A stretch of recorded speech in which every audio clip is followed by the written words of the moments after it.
7 meses de embarazo, 5 hijos pequeños, y un hombre la empujó fuera de la carreta, en medio de un camino enfangado, bajo una tormenta que hacía temblar el cielo entero. El frío cortaba la piel, y los truenos escondían el llanto de los niños. «Tengo hambre, mamá», murmuró la niña empapada con los pies hundidos en el barro. No tenía refugio, ni fuego, ni comida. Solo una capilla abandonada, considerada maldita, apareció en medio de la oscuridad. Pero lo que encontró allí dentro no era un fantasma, y lo que estaba enterrado bajo el altar era algo que jamás debió ser descubierto. Antes de seguir, dime en los comentarios, ¿cuál es tu nombre? El estruendo de la carreta al alejarse fue el sonido que selló su destino. Quedó sola, con el sol de la tarde cayendo a plomo sobre el polvo del camino real, en algún páramo olvidado de Zacatecas, alrededor de 1940. El aire vibraba con el calor y el chillido de las cigarras, pero bajo ese ruido, un silencio de muerte comenzaba a instalarse. Elisa, embarazada de 7 meses, sintió la patada inquieta de su futuro hijo, un recordatorio punzante de vida en medio de la desolación absoluta. Sus otros 5 hijos, el mayor de apenas 10 años, se aferraban a su falda de manta, sus rostros sucios de polvo y lágrimas secas, sin entender por qué su tío Antolín los había bajado con tanta violencia. El olor a caballo sudado y a la paja seca de la carreta todavía flotaba en el aire, un fantasma de la traición que acababa de ocurrir. La tierra de mi hermano es para quien la trabaja, no para una viuda y sus crías, había escupido Antolín, el cuñado de Elisa, momentos antes. Las palabras, duras como piedras, golpearon a Elisa mientras él azotaba a las mulas para que avanzaran. Se quedó con la pequeña casa de adobe que Pedro, su difunto esposo, había construido con sus propias manos. Se quedó con el maizal que apenas empezaba a gilotear, con las 2 cabras flacas y con los recuerdos que Elisa había intentado guardar bajo llave tras el luto. A ella le dejó el horizonte vacío, una cicatriz marrón que se perdía entre cerros secos, y la humillación profunda de ser desechada como un animal. La injusticia era tan grande que no dejaba espacio para el dolor. Solo había un vacío helado. El camino real era una herida abierta en la tierra. No era una ruta transitada, era un atajo de arrieros, abandonado desde la Revolución, que conectaba haciendas en ruinas. No pasaba nadie. La certeza de esa soledad era aterradora. ¿Te imaginas ese nivel de desesperanza? Una madre a punto de dar a luz, con 5 bocas que alimentar que la miraban con una confianza que ella ya no sentía, abandonada a la nada. Cuéntame aquí en los comentarios, ¿qué ciudad está viendo esta historia? Me conmueve saber hasta dónde viaja la fuerza de una madre, porque la de Elisa estaba a punto de ser probada más allá de lo imaginable, en ese desierto que no perdona. Elisa apretó los labios hasta sentir el sabor a óxido de su propia sangre. Se negó a llorar, no allí, no delante de sus hijos. El luto por Pedro, muerto de una fiebre tifoidea hacía 6 meses, se sentía ahora como una armadura rota e inútil. Antolín había esperado el momento justo, el momento en que la pena de ella se había asentido y su vientre estaba demasiado grande para pelear o huir lejos. Diego, el mayor, con sus 10 años, entendía perfectamente. Sus ojos oscuros, idénticos a los de su padre, ardían con una rabia silenciosa mientras miraba el polvo que la carreta dejaba atrás. Él sabía que esto no era un viaje, era un destierro. El sol, un disco de latón al rojo vivo, comenzó a bajar, tiñendo el cielo de un naranja violento, de un amarillo enfermizo. Y con la desaparición de la luz, la temperatura se desplomó. El calor sofocante dio paso a un frío agudo, un filo helado que atravesaba la manta delgada de su rebozo y el algodón de las camisas de los niños. El desierto, callado y somnoliento durante el día, cobraba vida de noche, y esa vida era depredadora. El primer filo del miedo no fue por ella, sino por ellos. El viento comenzó a soplar, arrastrando el polvo y el olor a animal muerto de algún lugar cercano. Entonces lo escucharon. Primero, un lamento lejano, casi un aullido triste, pero pronto se unieron otros, más cerca de lo que ella quisiera. El coro agudo de los coyotes. No estaban cazando lejos, estaban anunciando la noche y ellos, una familia inmóvil en el camino, eran una anomalía, una invitación. El más pequeño, Mateo, de 4 años, comenzó a temblar, aferrándose a la pierna de Elisa. No era solo el miedo, era el frío que cala los huesos en cuanto el sol desaparece, un frío que se sentía como agujas de hielo en la piel. «Tengo hambre, mamá», dijo Ana, la de 8, intentando ser valiente, pero su voz se quebró en un sollozo ahogado. La frase fue una daga en el corazón de Elisa. Abrió el morral de Ixtle que Antolín le había arrojado con desdén. Dentro, un trozo de piloncillo duro como piedra, 2 tortillas correosas de hacía 2 días y una cantimplora que, al agitarla, sonó medio vacía. Eso era todo. Eso era lo que su cuñado había considerado suficiente para una viuda embarazada y 5 niños. Sabía, con una certeza que le paralizaba las entrañas, que no sobrevivirían la noche a la intemperie. Elisa miró a su alrededor desesperada. Solo había huizache, nopaleras y piedras. No había refugio, no había agua, no había leña. La noche caía como un telón negro, y los aullidos se sentían más audaces. Mateo comenzó a toser, una tos seca y febril que resonó en el silencio expectante. El pánico la golpeó, una ola de bilis en la garganta. Iba a ver morir a sus hijos, allí, en el polvo que había sido el reino de su esposo. Fue entonces cuando Diego, su hijo mayor, el que nunca lloraba, tiró de su falda. Señaló hacia el oeste, donde los cerros se recortaban como gigantes dormidos. «Mira, mamá. Hay una casa». No era una casa. A medida que forzaba la vista en la penumbra, vio la silueta rota. Era la estructura de una vieja capilla, parte de un casco de hacienda abandonado hacía décadas, devorado por la vegetación espinosa. Un lugar del que la gente del pueblo contaba historias, susurros en las noches de fogata.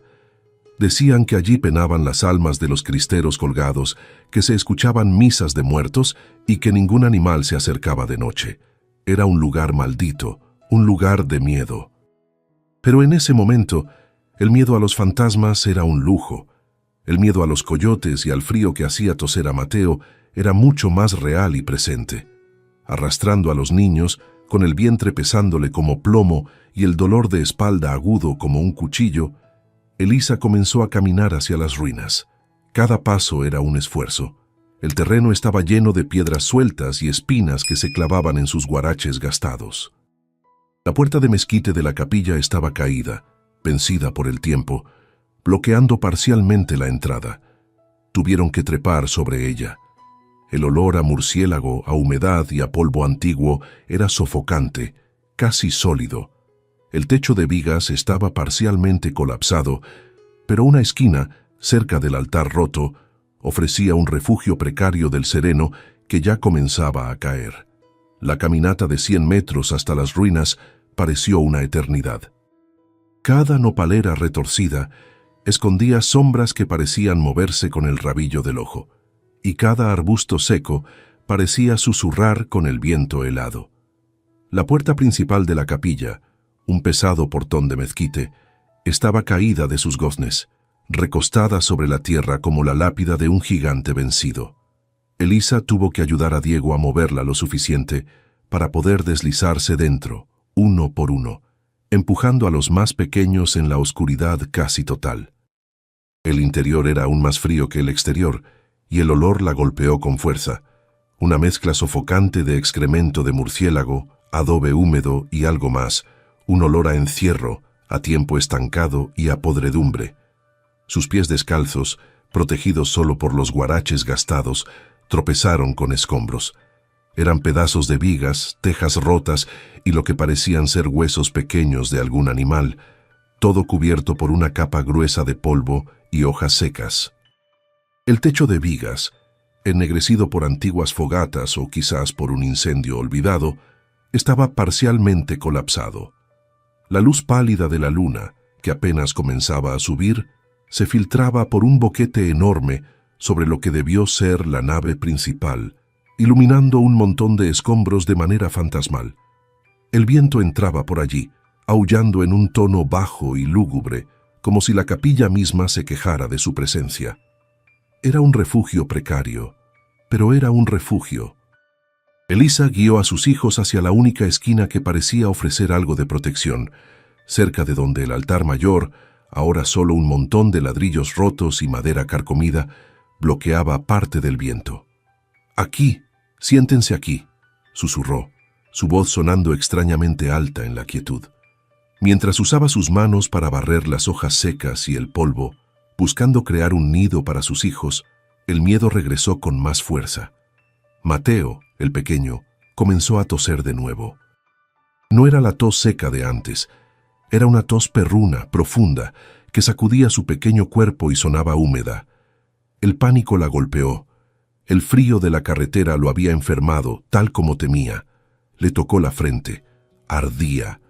El contraste entre la piel febril del niño y el aire helado de la capilla era alarmante. El pánico se convirtió en una ola de bilis en su garganta. Necesitaba hacer fuego, urgentemente. Necesitaba agua limpia, no el trago tibio y polvoriento que le quedaba en la cantimplora. Sin fuego el niño no vería el amanecer. La fiebre en un lugar tan expuesto se lo llevaría tan rápido como la enfermedad se había llevado a Pedro. Se levantó, desesperada, sus ojos escudriñando la oscuridad en busca de algo que quemar. Solo había adobe húmedo y vigas demasiado grandes para romper, húmedas y pesadas por la podredumbre. Se sentía atrapada, inútil. Había sobrevivido al abandono de Antolín solo para ver a su hijo morir de frío en el suelo de una iglesia en ruinas. Era una broma cruel del destino. Fue entonces cuando Diego, siempre su apoyo silencioso, se acercó a lo que quedaba del altar. Estaba moviendo un viejo reclinatorio roto, quizás pensando en usar sus pedazos secos como leña, cuando algo llamó su atención. La madera se atoró con una de las grandes losas de piedra del piso, una que no estaba cubierta de escombros. «Mamá», dijo en voz baja, su voz de niño tratando de sonar como la de un hombre. «Esta se mueve».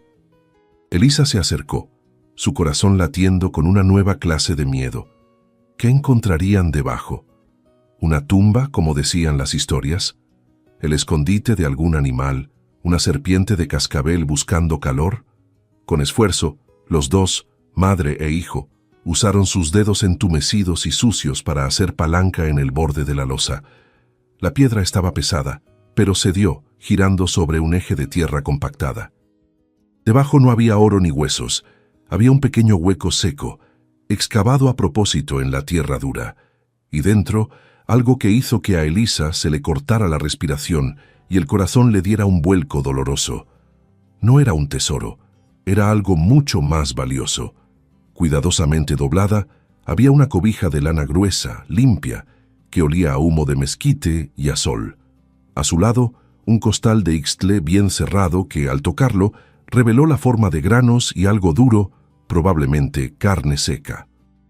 Y junto al costal, 2 botellas de vidrio oscuro tapadas con corcho, llenas de agua que a la luz de la luna parecía limpia.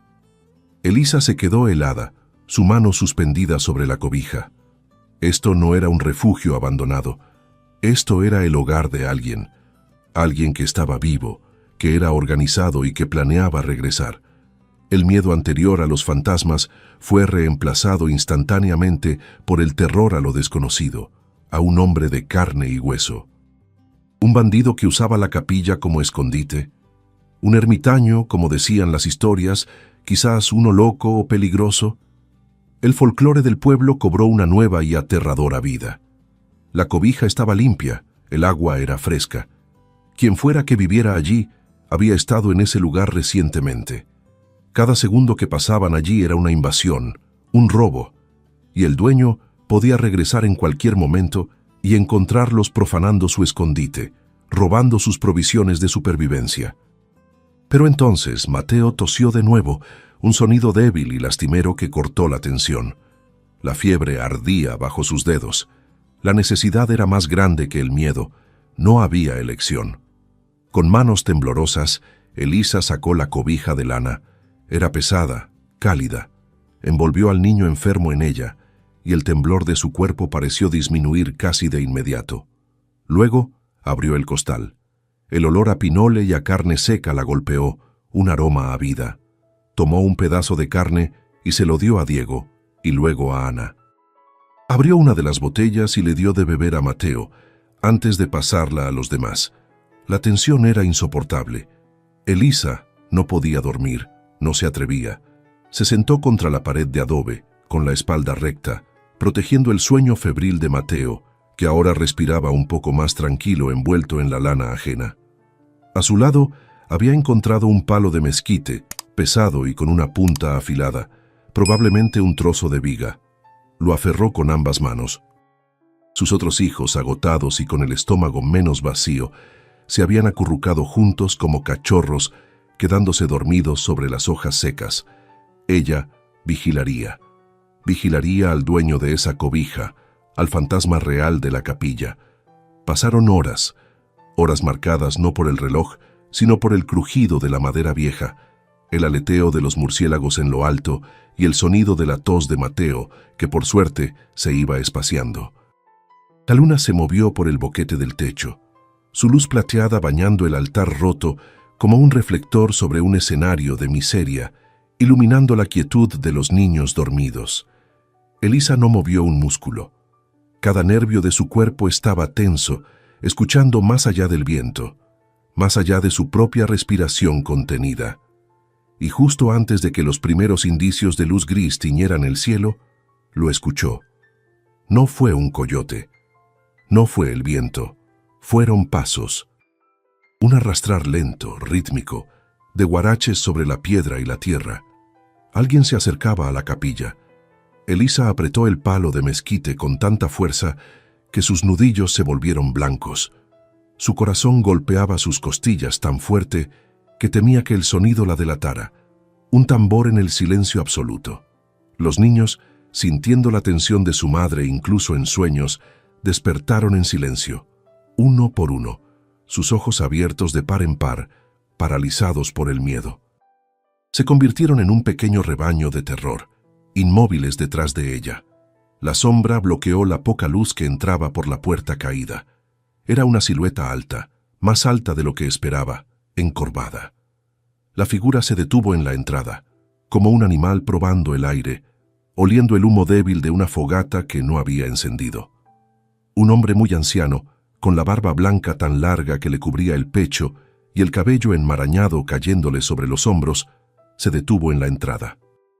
Iba vestido con harapos, pero Elisa notó con un sobresalto que eran harapos limpios, remendados con esmero con hilo de ixtle. Cargaba un pequeño manojo de leña seca atado con una cuerda. Sus ojos, hundidos en un rostro arrugado como la tierra seca, pero increíblemente lúcidos, escanearon la escena. Vieron a Elisa, con el palo levantado en un gesto defensivo. Vieron su vientre abultado. Vieron la hilera de niños asustados. Y finalmente, sus ojos se posaron en Mateo envuelto en su cobija de lana. El viejo no dijo nada. El silencio se estiró, pesado e insoportable, roto solo por la respiración sibilante de Mateo. Elisa no se movió, su garganta cerrada por el pánico, esperando el grito de furia, la violencia del intruso invadido. Pero el hombre avanzó con el lento arrastrar de sus guaraches. Pasó a su lado, ignorando el palo que ella sostenía con manos temblorosas, como si fuera una rama insignificante en su camino. Dejó la leña en el suelo, cerca de la pared. Sacó un pedernal y un trozo de ixtle seco de una bolsita de cuero que llevaba al cinto, y con manos expertas que no temblaban, golpeó la piedra. Las chispas saltaron. En menos de un minuto, una pequeña llama cobró vida y él la alimentó con la leña. El calor fue inmediato, una bendición. Solo entonces, el viejo se giró. No miró a Elisa. Miró directamente a Mateo, que temblaba bajo la cobija. Se acercó al niño y Elisa se tensó, lista para saltar, pero el hombre solo puso el dorso de su mano nudosa sobre la frente del pequeño. La piel del viejo era como corteza de árbol, pero su gesto fue de una suavidad inesperada. «Tiene fiebre», dijo. Su voz era rasposa, áspera por el desuso, como si las palabras le costaran trabajo, como si rasparan su garganta. El frío de la carretera. La forma en que lo dijo, sin sorpresa, como si supiera exactamente lo que había pasado, heló la sangre de Elisa más que la noche misma. Elisa, temblando pero encontrando una hebra de voz, bajó el palo lentamente. El calor del fuego comenzaba a calentar sus pies entumecidos y a alejar las sombras de las esquinas. «¿Usted sabía?», preguntó, su voz apenas un susurro. «¿Sabía que estábamos aquí?». El viejo ermitaño asintió lentamente, su mirada nunca abandonando el rostro febril de Mateo. «Antolín, el cobarde de tu cuñado, sabía que yo vivía aquí», dijo, y cada palabra cayó como una piedra en el silencio. «Conozco a su familia desde que eran niños. Su padre fue un ladrón de tierras, y él es peor. Él te trajo aquí, Elisa. Te trajo directamente a mí». La confusión golpeó a Elisa. ¿Por qué Antolín la llevaría a un lugar habitado? No tenía sentido. Era una crueldad sobre otra, pero no entendía su lógica.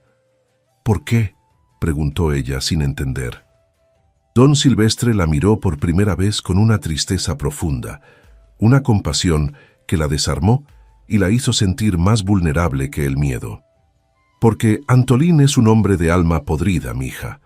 Te abandonó aquí esperando una de dos cosas, y ambas le servían». El viejo se incorporó, su alta figura recortada contra la fogata naciente, pareciendo un profeta bíblico en medio de las ruinas. «Él esperaba», continuó Silvestre, su voz rasposa cargada de desprecio, «que el miedo al fantasma de la capilla, a las historias que él mismo ayudó a regar, te hiciera correr hacia el monte. Desesperada, con tus hijos, te perderías en la noche. El frío o los coyotes harían el resto». La crudeza de la verdad era insondable, un abismo de maldad que se abría a sus pies. Antolín no la había abandonado, la había guiado a una trampa mortal, usando el folclore y el miedo como sus armas. Su cuñado había planeado activamente la muerte de sus sobrinos y de su hijo no nato. «¿Y la otra cosa?», susurró Elisa temiendo la respuesta, su mano aún aferrando el palo por instinto, aunque ya no lo dirigía a él. «La otra», dijo Silvestre, señalándose a sí mismo con un dedo nudoso, «era yo. Esperaba que yo mismo, el viejo loco de la capilla, te echara a morir de frío, o que, en tu desesperación por mis provisiones, yo te matara».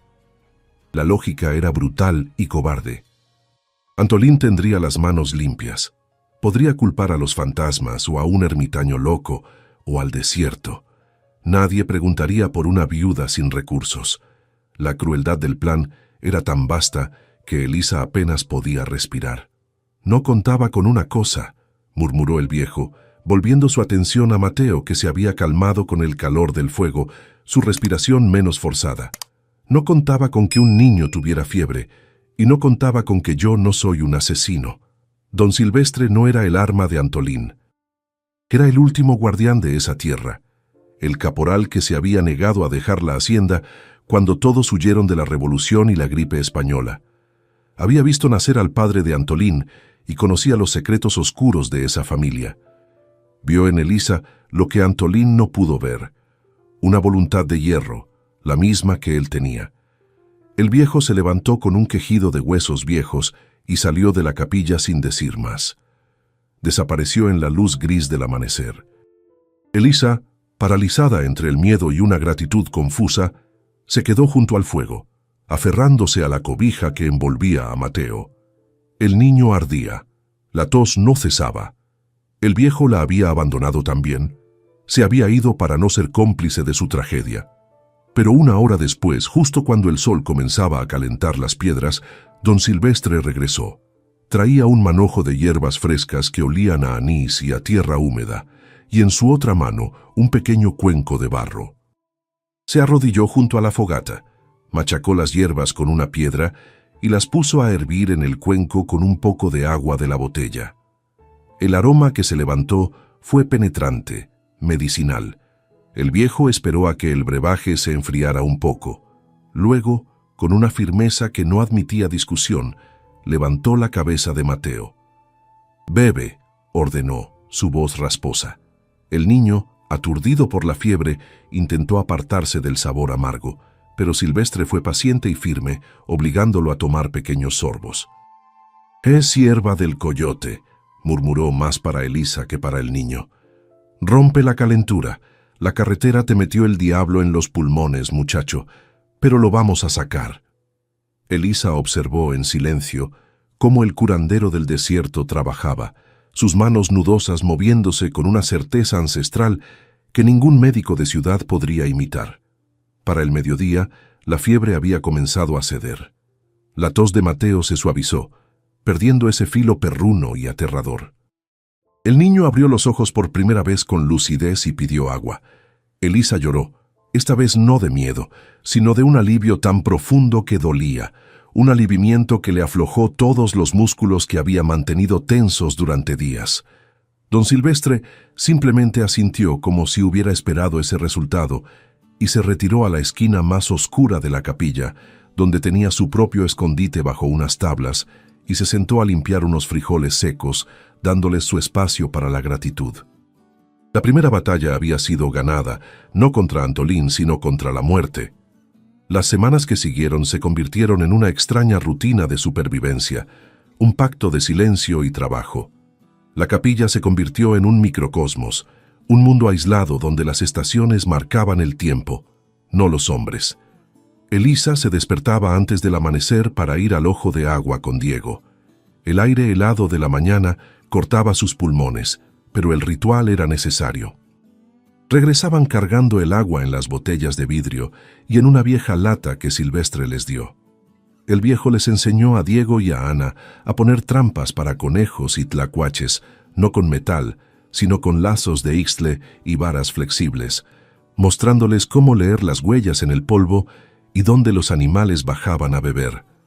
Diego, con sus 10 años, se convirtió en la sombra de don Silvestre. El niño, que había sido forzado a dejar su infancia en el camino real, absorbía el conocimiento del viejo como la tierra seca absorbe la lluvia. Silvestre le enseñó a identificar qué madera de mezquite quemaba más lento, pero daba más calor, qué nubes traían lluvia y cuáles solo viento, cómo seguir el rastro de un venado sin ser visto. No hablaban mucho.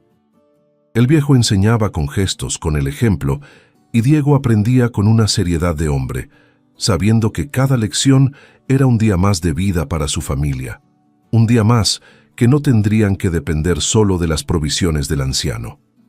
Elisa, por su parte, se hizo cargo del interior de la capilla. Mantuvo el fuego vivo, la tarea más sagrada. Molía el poco maíz que Silvestre tenía guardado en un metate que encontró entre los escombros, uno que el viejo había rescatado de la casa grande de la hacienda. Sus manos, antes suaves, se volvieron ásperas y fuertes, moliendo el nixtamal para hacer las tortillas que comían con la carne de conejo que Diego traía. Cuidaba de los más pequeños, enseñándoles a no alejarse, a tenerle respeto al silencio de la capilla y a no tocar las herramientas del viejo. Era una vida dura, al filo, pero era una vida. El embarazo de Elisa avanzaba sin piedad. Ahora, en su 8º mes, el peso era una carga constante. Su espalda dolía cada minuto y sus tobillos se hinchaban por las noches, pero no había tregua. El trabajo era la única moneda de cambio por la supervivencia. Remendaba la ropa de los niños con hilo de ixtle y un viejo clavo afilado que Silvestre le había dado, usándolo como aguja. El viejo la observaba en silencio, un centinela fantasmal en su propia casa. A veces, sin decir palabra, le dejaba una tuna cocida o unas raíces que sabía que eran buenas para la hinchazón, un gesto de cuidado que la conmovía hasta las lágrimas en secreto. Se forjó un vínculo extraño entre los dos adultos, uno tejido de gratitud y de silencios compartidos. Elisa nunca le preguntó a Silvestre por qué vivía allí, por qué nunca se fue de las ruinas de la hacienda. Y él nunca le preguntó sobre Pedro, su difunto esposo, ni sobre los detalles del despojo de Antolín. Simplemente compartían el espacio, el fuego y la precaria existencia. La capilla se convirtió en un territorio neutral, un santuario improbable donde dos soledades, la de un viejo ermitaño que había renunciado al mundo y la de una viuda embarazada a la que el mundo había renunciado, se respetaban mutuamente. Un día, el sonido rompió la monotonía. No era un coyote, ni el viento, ni el arrastrar de los guaraches de Silvestre. Era el sonido de un caballo con herraduras, que se movía con prisa, no como un viajero perdido. Elisa reconoció el galope antes de verlo. Era el caballo bayo de Antolín. Sintió cómo la sangre se le helaba en las venas. Estaba en el ojo de agua, lavando los trapos de Mateo. Se escondió tras las rocas, su corazón martillando contra sus costillas, mientras veía a su cuñado acercarse a la capilla, su silueta recortada contra el sol de la mañana, viniendo a comprobar el resultado de su crueldad.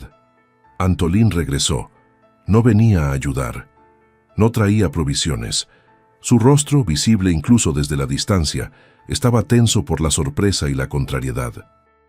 Había pasado un mes, el tiempo suficiente en su cálculo para que el desierto, el hambre o el miedo hubieran hecho su trabajo. Esperaba encontrar el lugar vacío, o peor, los restos que probaran que su problema estaba resuelto. No esperaba encontrar vida. Su expresión se endureció al ver un pequeño tendedero improvisado entre dos nopales, con ropa de niño secándose al sol. Vio una columna delgada de humo saliendo por un boquete en el techo. Vio señales de ocupación. Lo que encontró Antolín lo dejó paralizado, su rostro descompuesto por una furia que no lograba entender. Al acercarse a las ruinas, lo primero que vio no fue desolación. Vio un pequeño tendedero, una cuerda de ixtle amarrada entre un nopal y el marco de una ventana rota, y en él colgada ropa limpia de bebé, pequeños trozos de manta, blanqueados al sol. Vio una fogata humeando débilmente. Vio a Diego que estaba afuera tallando un palo con una navaja y que al verlo no corrió ni gritó, sino que se quedó quieto, mirándolo con los ojos fríos de su padre, antes de correr adentro para avisar. Antolín desmontó lentamente, su rostro una máscara de furia. «¿Sigues aquí?», escupió, más como una acusación que una pregunta, cuando Elisa llegó, caminando lentamente desde el ojo de agua, su vientre enorme precediéndola. Ella se paró a 10 metros de él, sin mostrar miedo, solo un cansancio profundo y una determinación fría. Ya no era la mujer rota que había abandonado en el camino. Esta mujer, más delgada, con los pómulos marcados y la piel curtida por el sol, lo estaba midiendo y no bajaba la mirada. «¿Esperabas otra cosa, Antolín? ¿Venías a rezar por nuestras almas?», respondió ella, su voz tranquila pero cortante, un filo de acero en el aire seco del desierto. La sorpresa de Antolín se convirtió en rabia pura. Vio la cobija de lana, su cobija, doblada en la entrada. Vio el costal de ixtle. Reconoció sus provisiones, las que el ermitaño guardaba. «Así que no solo eres una carga, sino también una ladrona», siseó, dando un paso adelante, robándole a un pobre viejo loco. Creyó que ella estaba sola, que el ermitaño había muerto o ella lo había ahuyentado. «Te di la oportunidad de irte con dignidad, ahora lárgate de aquí. Estas ruinas están en la linde de mi propiedad. Lárgate antes de que te saque a la mala». La amenaza era clara, física. Elisa no retrocedió. Apretó los puños a los costados, sintiendo la tierra dura bajo sus guaraches. «No nos vamos a ningún lado», dijo, su voz baja. «Esta ya no es tu tierra, Antolín, y no te tenemos miedo». Detrás de ella, en la oscuridad de la capilla, sus otros hijos la observaban como pequeños animales asustados, pero Ana sostenía una piedra afilada, su mirada tan fiera como la de su madre. La audacia de Elisa, su resistencia, era algo que Antolín no podía procesar.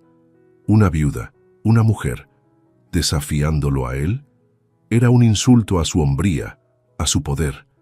Él dio otro paso, levantando la mano, quizás para golpearla o para tomarla del brazo. «A mí no me hablas así, mujerzuela. Aprenderás a respetar». Estaba a solo un brazo de distancia de ella, su rostro enrojecido por el sol y la ira, cuando una sombra se movió en la entrada de la capilla. No fue un movimiento rápido, fue deliberado, lento, el arrastrar de un guarache sobre la piedra. Antolín se congeló, sintiendo un cambio en el aire antes de verlo. Don Silvestre apareció, saliendo de la oscuridad de la sacristía, donde siempre estaba fresco. No dijo nada, simplemente se paró al lado de Elisa, bloqueando el camino. Era más alto de lo que Antolín recordaba, o quizás era la dignidad de la vejez la que lo hacía parecer un gigante. En su mano no sostenía un rifle, sino el machete largo y brillante que usaba para cortar leña y nopal, una herramienta de trabajo que en sus manos parecía una extensión de su voluntad. Se quedó quieto, una figura alta y espectral, con sus ojos claros fijos en Antolín, no con ira, sino con un profundo y antiguo desprecio. El color desapareció del rostro de Antolín. Palideció bajo el sudor y el polvo. Reconoció al viejo. El fantasma de la capilla, el viejo loco al que había usado como trampa, era real. Pero no era un ermitaño anónimo. Era don Silvestre, el caporal que había servido a su abuelo. El hombre que, según las historias de borrachera de su padre, sabía demasiado.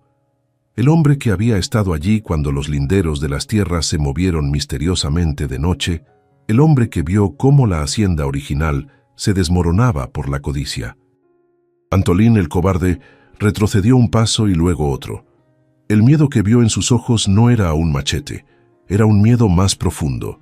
Sabía que Silvestre conocía los verdaderos linderos de las tierras, sabía cómo su abuelo había despojado a otros ejidatarios, sabía dónde estaban enterrados los secretos de sangre que habían fundado la riqueza de su familia. Y ahora, ese viejo, ese guardián de la memoria, el hombre que su padre creía muerto o desaparecido, estaba protegiendo a Elisa. La trampa se había cerrado, pero sobre el cazador. Yo solo venía a ver si necesitaban algo, tartamudeó Antolín, su voz perdiendo todo su filo, convirtiéndose en el balbuceo de un niño asustado. Silvestre no dijo nada, solo lo miró. Elisa observó la escena, dándose cuenta por primera vez del poder que había estado durmiendo a su lado. Antolín no pudo sostener la mirada. Se giró torpemente, casi tropezando con sus propias espuelas. Montó su caballo con manos temblorosas, sin siquiera mirar atrás, y azotó al animal, huyendo al galope, no de una viuda, sino de un fantasma de carne y hueso que conocía la verdad. El silencio que dejó la huida de Antolín fue más denso que el de antes. Elisa se apoyó contra el muro de adobe, el alivio casi la hizo caer. Vio al viejo Silvestre limpiar el machete con un trapo antes de guardarlo en su cinto, un gesto lento y deliberado. Él no había dicho una palabra, pero su presencia había sido un muro más fuerte que la piedra. Elisa comprendió que la batalla no había terminado, pero la guerra por la supervivencia inmediata había cambiado. Antolín ahora no solo la odiaba, le temía al viejo que conocía los secretos de la tierra. La vida en la capilla continuó, pero algo había cambiado en Elisa. El miedo al hambre y al frío fue reemplazado por una determinación de hierro. Ya no era una víctima escondiéndose, era una guardiana defendiendo su territorio. Las ruinas, que habían sido un refugio desesperado, se convirtieron en su hogar, en su fortaleza. Con la ayuda de Diego, reforzó una de las paredes de la sacristía con adobes nuevos que Silvestre le enseñó a hacer con el barro del ojo de agua y paja seca. Estaba construyendo, no solo esperando.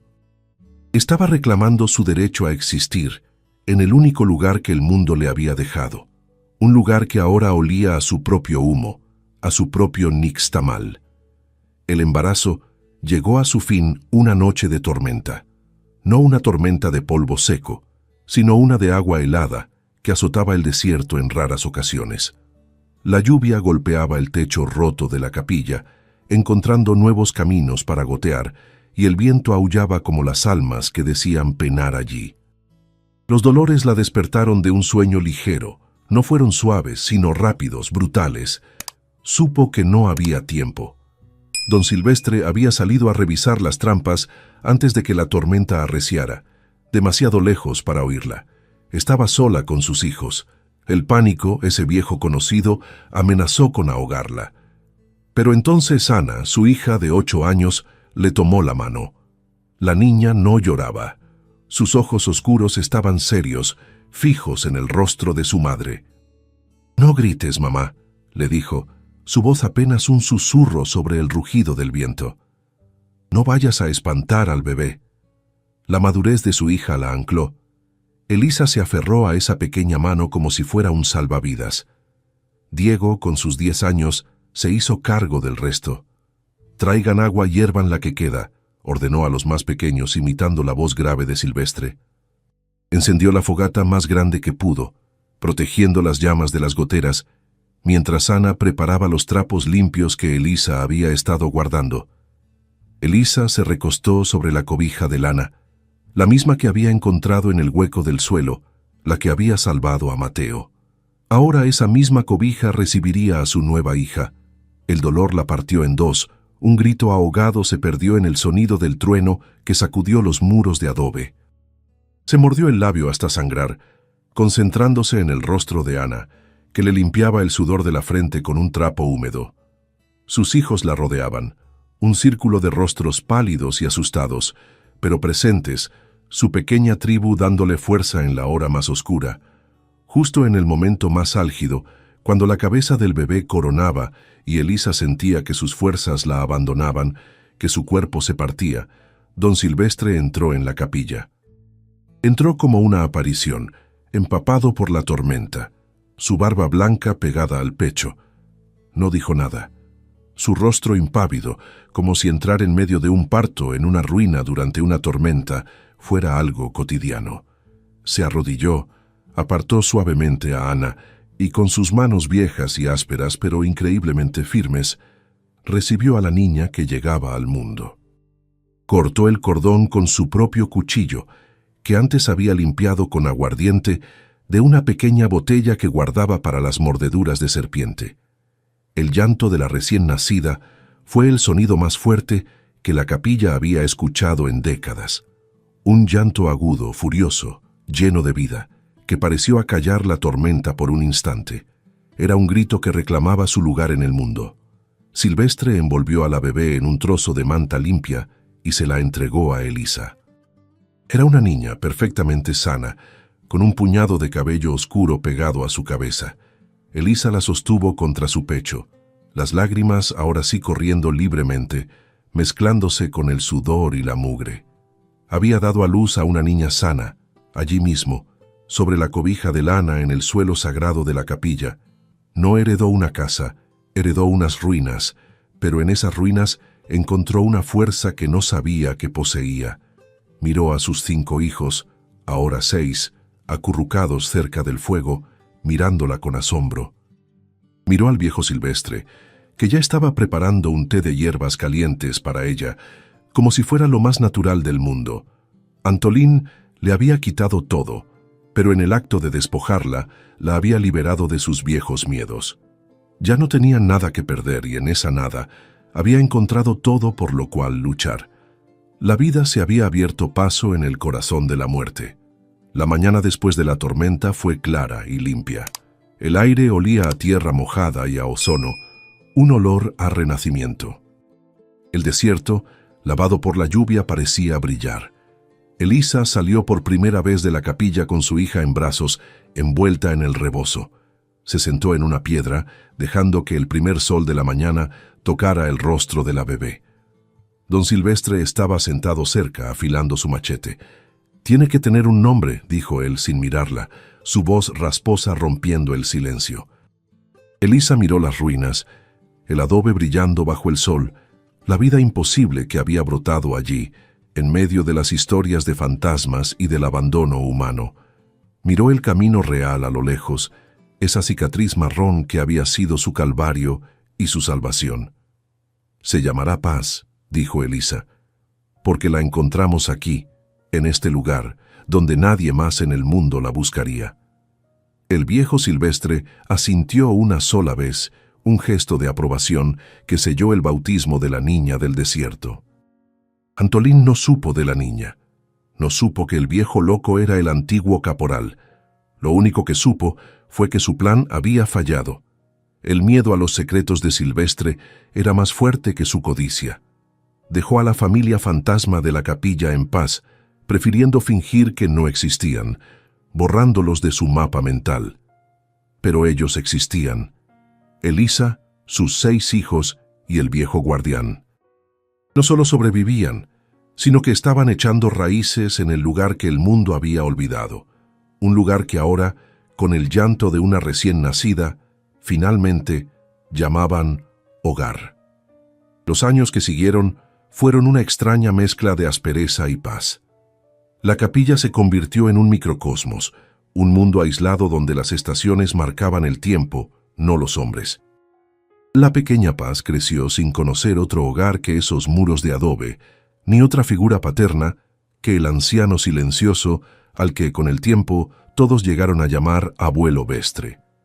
Creció sin zapatos, con la piel curtida por el sol y con una agilidad de cabra montesa, conociendo cada piedra y cada nopalera de su territorio. Los otros niños se adaptaron, se endurecieron, se volvieron parte del paisaje, tan resistentes y espinosos como la vegetación que los rodeaba. Diego, que cumplió 15 años dentro de esas ruinas, ya no era un niño en absoluto. Era un hombre joven, callado como Silvestre, pero con los ojos vigilantes de su madre.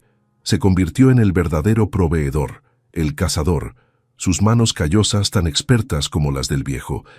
Sabía leer el cielo para predecir la lluvia, sabía encontrar agua donde parecía no haberla, y su puntería con la resortera que él mismo fabricó era infalible. Rara vez hablaban él y Silvestre, se entendían con gestos, con una mirada, en la tarea compartida de mantener viva a la familia. Ana, por su parte, se convirtió en la segunda madre, en la tejedora de la vida doméstica. Sus manos pequeñas aprendieron a coser las pieles de conejo con tendones, a curar las heridas con las hierbas que Silvestre le enseñó a identificar y a mantener el fuego vivo, la tarea más sagrada de todas. Se convirtió en la guardiana de los más pequeños y en la confidente de su madre. En las noches largas, mientras los niños dormían, eran ellas dos, madre e hija, las que se sentaban junto a las brasas, remendando ropa y tejiendo un silencio de complicidad femenina. Elisa sintió cómo el tiempo la moldeaba. Su cuerpo, endurecido por el trabajo de acarrear agua, moler maíz en un metate improvisado con una loza y cultivar un pequeño pero terco huerto de calabazas y chiles en la tierra fértil cerca del ojo de agua, era fuerte, pero fue su espíritu el que más cambió. La mujer temerosa que había sido arrojada al camino real había muerto esa noche. En su lugar había nacido una matriarca, una líder silenciosa, cuya voluntad era la ley en esa pequeña comunidad de 7. Su rostro, curtido por el sol y el viento, rara vez sonreía, pero sus ojos, cuando miraban a sus hijos, tenían una ferocidad y un amor que eran más elocuentes que cualquier palabra. El mundo exterior rara vez se acercaba. Una vez al año, justo antes de las lluvias de invierno, Elisa y Diego hacían el viaje de 2 días al pueblo más cercano, no al de Antolín, sino a uno en dirección opuesta, un pequeño real de minas llamado El Milagro. Iban para cambiar las pocas pieles de conejo y zorro que habían curtido meticulosamente por sal, una aguja de metal, pólvora para la vieja garrucha de Silvestre o una pieza de tela gruesa. Eran sus únicos contactos con la humanidad y siempre regresaban con alivio al silencio de la capilla, un silencio que ya no era de muerte, sino de protección. En uno de esos viajes, Elisa escuchó rumores en la tienda de Raya. Escuchó el nombre de su cuñado. Escuchó que Antolín, el que se quedó con la tierra buena, había perdido la cosecha de maíz 2 años seguidos, que la sequía había golpeado duro su lado del valle. Escuchó que su padre, antes de morir, había dejado deudas enormes con un hacendado de Fresnillo, deudas que ahora Antolín no podía pagar. La justicia, parecía, tenía su propia forma lenta y polvorienta de llegar y venía montada en la sequía y la mala administración. Elisa no sintió alegría. solo un frío reconocimiento de que la tierra siempre cobra sus deudas. Los niños crecieron salvajes y fuertes. Paz, la más pequeña, era la reina de las ruinas. Nunca había visto una muñeca, pero tenía una colección de piedras con formas extrañas. Nunca había ido a una escuela, pero sabía el nombre de cada planta y cada insecto. Diego le había fabricado un pequeño arco. Los hermanos jugaban a ser los guardianes de la capilla. Sus juegos eran simulacros de caza, de defensa contra los coyotes, de la vida real. Eran una tribu, con su propia lengua de silencios y sus propias leyes, forjadas por el aislamiento y la necesidad mutua. Don Silvestre envejecía, pero parecía que el propósito lo mantenía vivo. Pasó de ser un ermitaño a ser un abuelo. Se había convertido en el guardián de la familia, pero también en su historiador. Por las noches, junto al fuego, empezó a hablar más. Les contó a los niños historias de la hacienda, no las de fantasmas, sino las de la vida real. Cómo su bisabuelo había domado caballos salvajes en esos mismos cerros, cómo el agua era tan abundante que había un huerto de granadas y membrillos. Les enseñó a leer las estrellas, a predecir el viento. Les estaba entregando la memoria de la tierra. La capilla misma se transformó. Lo que antes eran boquetes, ahora eran ventanas remendadas con piel de venado tensada, que dejaban pasar una luz cálida y ambarina.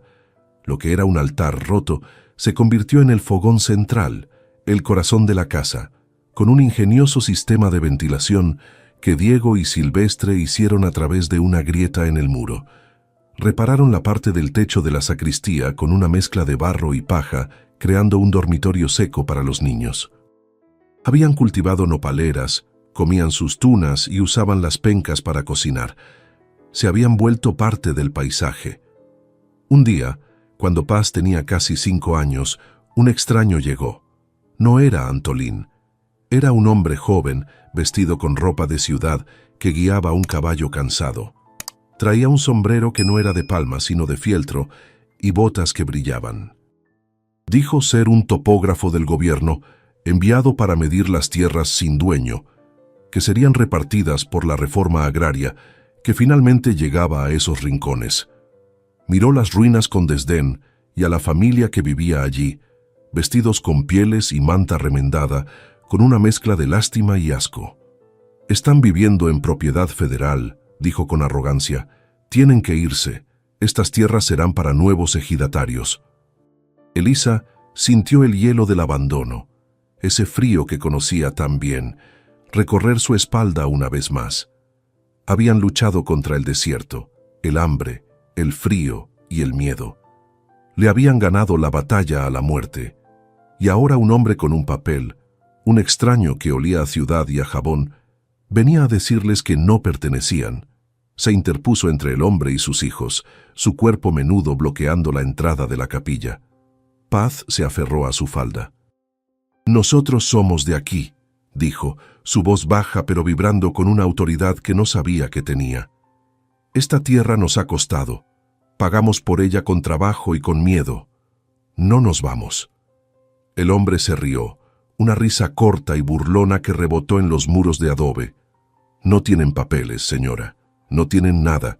La ley es la ley, y esta tierra no es suya. Viven como paracaidistas». Estaba a punto de decir algo más, de amenazar con traer a los rurales, cuando una sombra se movió en la sacristía. Don Silvestre salió de la oscuridad, donde había estado escuchando. No traía el machete. Esta vez, sus manos ancianas, nudosas como raíces de mezquite, sostenían una pequeña caja de madera de olivo, desgastada por el tiempo, la madera pulida por décadas de contacto humano. El topógrafo se calló, visiblemente incómodo por la aparición repentina del anciano.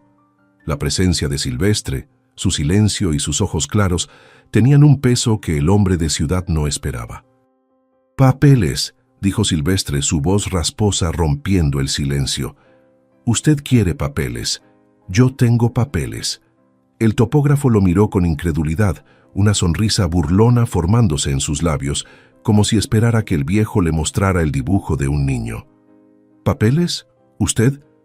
¿Qué podría tener usted sino supersticiones, viejo?»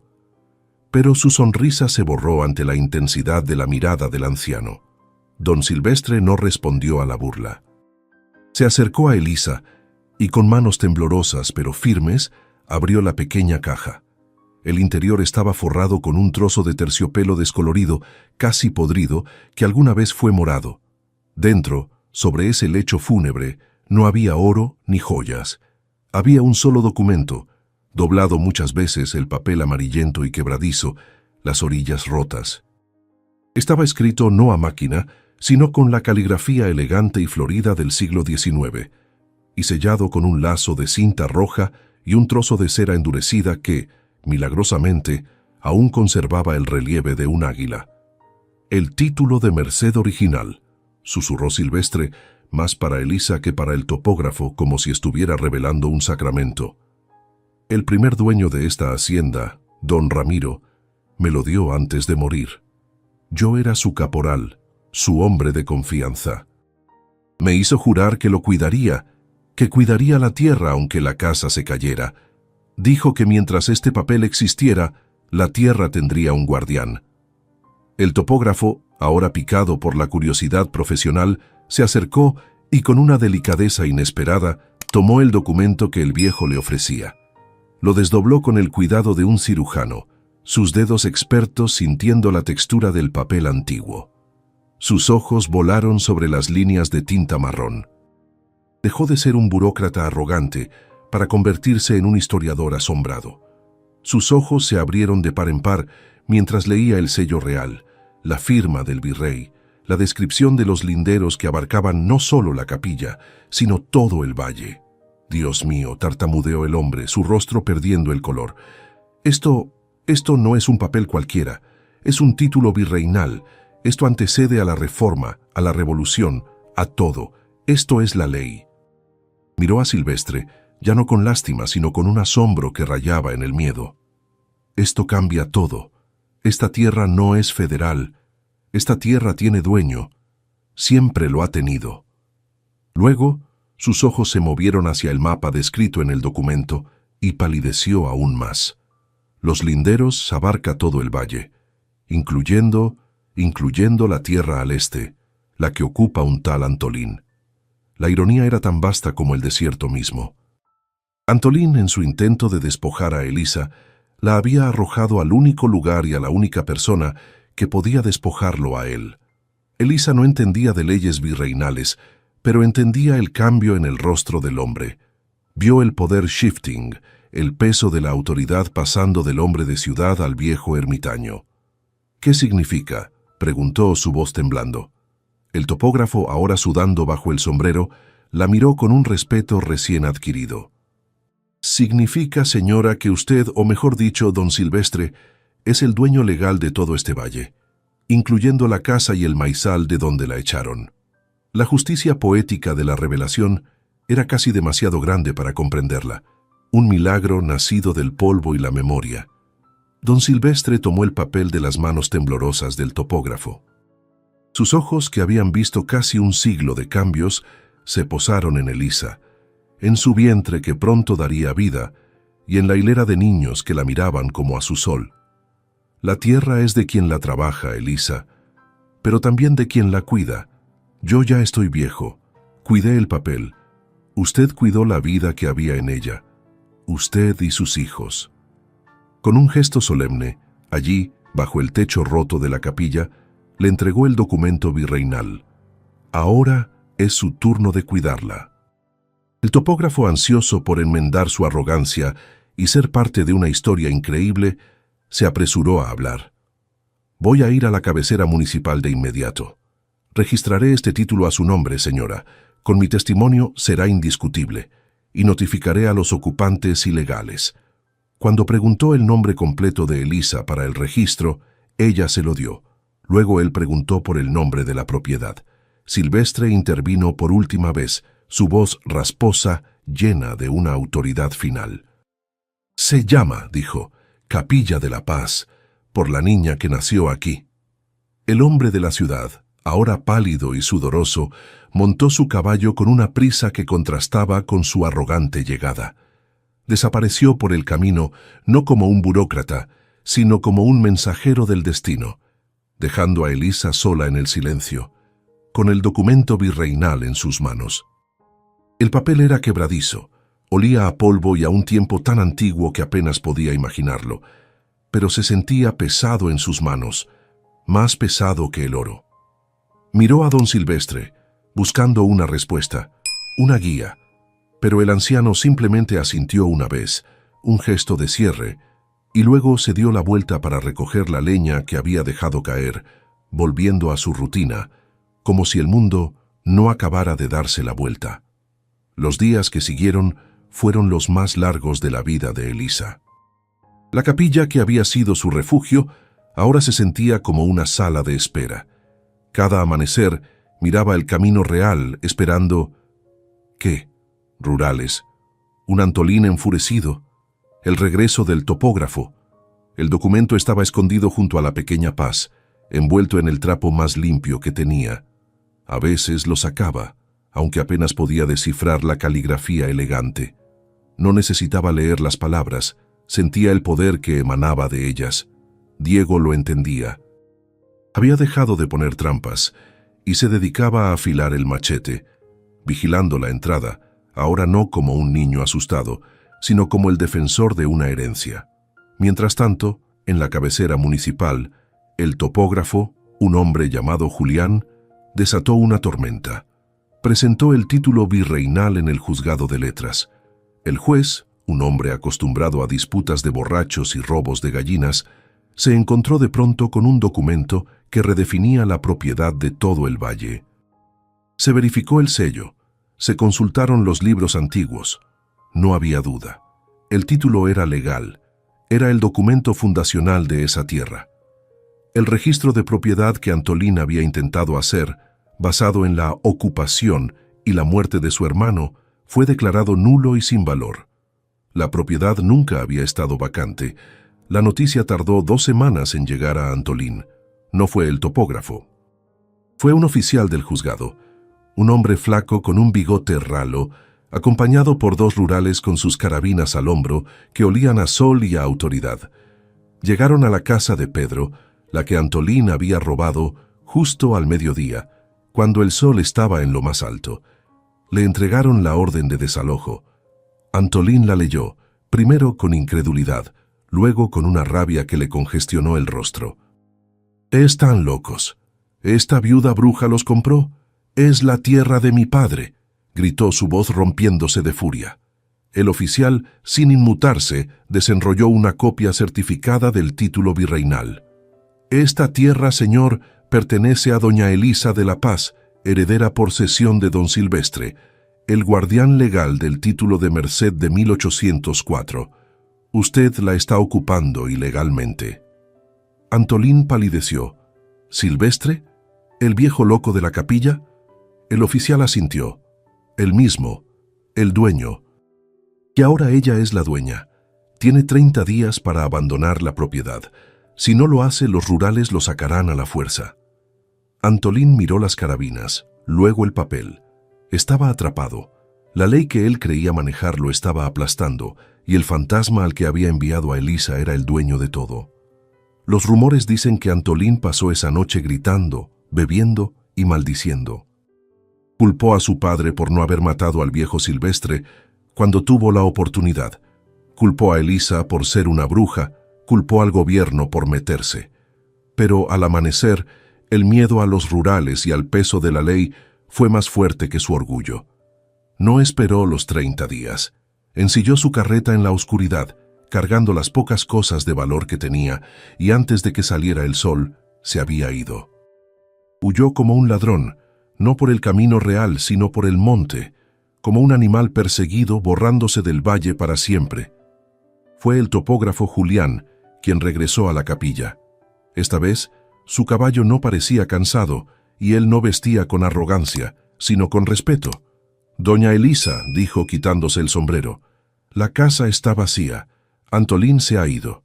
Es suya». Elisa lo miró y luego miró a sus 6 hijos. Paz, que ahora caminaba, se aferró a su falda. Diego sostenía la garrucha del viejo. Ana tenía los ojos de su madre, serios y profundos. Era real. Habían ganado. Miró a Silvestre, que estaba sentado en su piedra, mirando el sol. ¿Viene con nosotros, abuelo Vestre?, preguntó ella. El viejo negó con la cabeza, una sonrisa casi imperceptible en sus labios. Mi lugar es aquí, mija. Yo soy el caporal de la capilla. Usted es la dueona de la casa. Vaya. Elisa entendió. No era un abandono, era una división de reinos. Él era el espíritu del desierto, y su lugar estaba con las ruinas, no con los hombres. Ella asintió, las lágrimas quemándole los ojos. Diego, Ana, recojan todo. Nos vamos a casa. No había mucho que recoger. La cobija, el caso de peltre, el metate, las armas que les había dado el desierto. La caminata de regreso fue un eco distorsionado de la primera. Iban por el mismo camino real, pero en dirección opuesta. El sol de la tarde, que antes había sido su enemigo, ahora doraba el maizal que la esperaba. Los niños no lloraban, corrían adelante, ansiosos por ver la casa que apenas recordaban. Elisa caminaba despacio, su hija de la mano, su corazón demasiado lleno para las palabras. Cada paso era una afirmación. Esta tierra es mía, esta casa es mía, esta vida es mía. Había salido de allí como una viuda despojada. Regresaba como la dueña de todo el valle.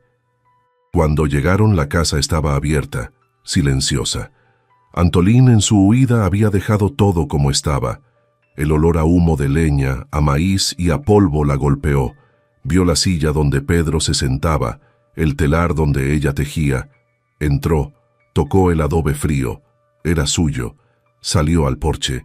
Sus hijos ya estaban explorando los corrales, gritando de alegría. Miró hacia el cerro, hacia la silueta oscura de la capilla. Supo que aunque viviera en la casa, su corazón siempre estaría atado a esas ruinas, el lugar donde había muerto y vuelto a nacer. Los años pasaron, y la hacienda Capilla de la Paz se convirtió en una leyenda de prosperidad en el valle. Elisa, con la ayuda de sus hijos, hizo que la tierra árida floreciera. El maizal se expandió, pero esta vez junto a él crecieron frijoles, calabazas y huertos de árboles frutales que ella misma plantó cerca del ojo de agua, canalizando el recurso que Silvestre le había enseñado a respetar. Diego se convirtió en un hombre sabio, callado como el viejo ermitaño, y asumió la administración de la tierra con un respeto casi religioso.